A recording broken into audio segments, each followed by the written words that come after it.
Shalom, selamat pagi Bapak Ibu Saudara yang dikasihi Tuhan Yesus. Salam sejahtera buat kita semua dimanapun berada. Saya kembali mengajak Bapak Ibu Saudara untuk bersaat teduh dan berdoa dalam renungan penuntun kehidupan setiap hari. Kiranya damai sejahtera dan sukacita oleh Roh Kudus melimpah dalam hati dan kehidupan kita semua. Tema firman Tuhan pagi hari ini, hidup oleh iman bukan ketakutan. Ayat firman Tuhan terdapat di dalam Matius 14 ayat 23 sampai 31. Demikianlah firman Tuhan.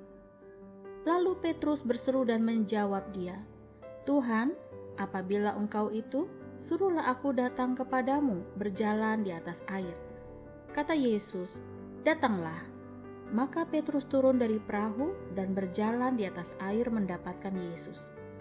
Tetapi ketika dirasanya tiupan angin, takutlah ia dan mulai tenggelam, lalu berteriak, "Tuhan, tolonglah aku." Segera Yesus mengulurkan tangannya, memegang dia dan berkata, "Hai orang yang kurang percaya, mengapa engkau bimbang?" Saudaraku yang dikasihi Tuhan Yesus, semua orang pasti pernah merasakan takut. Tidak terkecuali orang Kristen. Ketakutan adalah salah satu alat terbaik iblis untuk melawan orang percaya. Dengan ketakutan, seringkali menahan kita untuk melangkah, menahan kita untuk berkomitmen, menahan kita untuk bersaksi, menahan kita untuk melakukan hal-hal besar. Bahkan kita hidup dalam masa-masa pandemi COVID-19 ini yang semua halnya bisa membuat kita takut. Ketakutan bukan hanya membuat kita berasumsi buruk terhadap sesuatu, tetapi itu dapat membuat kita untuk menahan diri.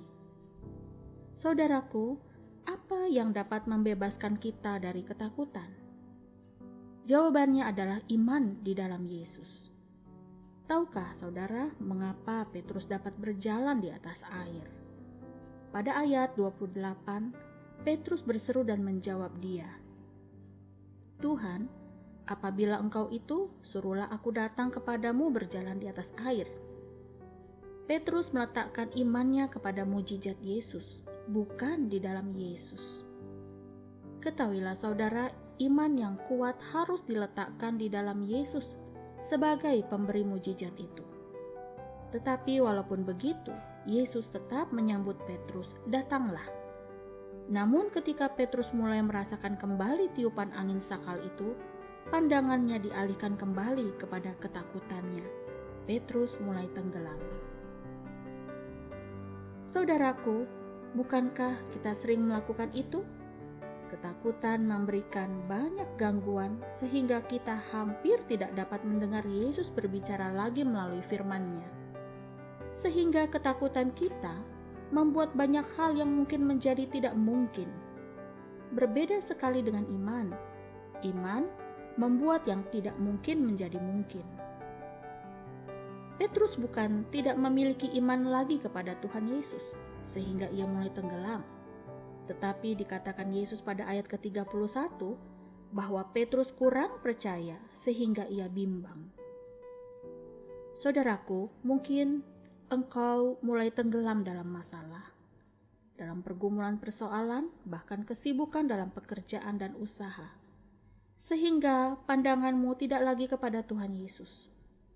Setidaknya, seperti ketika Petrus mulai tenggelam, dia segera memanggil nama Tuhan Yesus untuk meminta pertolongan.